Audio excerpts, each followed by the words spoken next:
নবী খুশিও হয় না, কোনো কথাও নবী কয় না, দুইটা চোখের পানি এতিম নবী জোর করে ছেড়ে দিছে। জিবরাইল বলেন, ইয়া রাসূলুল্লাহ, এত সুন্দর প্রস্তাব চোখের পানি ছেড়ে দিলেন, খুশি হলেন না, কথাও বললেন না, ব্যাপারটা কি জানতে চাই?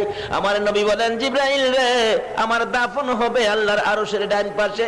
আমি জানতে চাই রে জিবরাইল, আমার গুনাহগার উম্মতের দাফন কই হবে? জিবরাইল বলেন, ইয়া রাসূলুল্লাহ, আপনার উম্মতের দাফন এই জমিনের মধ্যে হবে। আমার নবীর কান্না আরো বেড়ে গেছে। জিবরাইল, না না, এই প্রস্তাব আমি রাখতে পারবো না। আমার উম্মতেরা এই জমিনে থাকবে, আমি নবী আরশে পড়ে থাকবো। আমি কেমনে থাকবো রে আমার উম্মত ফালাইয়া? আমার পক্ষ থেকে একটা প্রস্তাব আমার প্রভুর দরবারে তুলে ধরো। আমার গুনাহগার উম্মতেরা যদি এই জমিনে থাকে, আমি নবী আরশে যাব না, আমি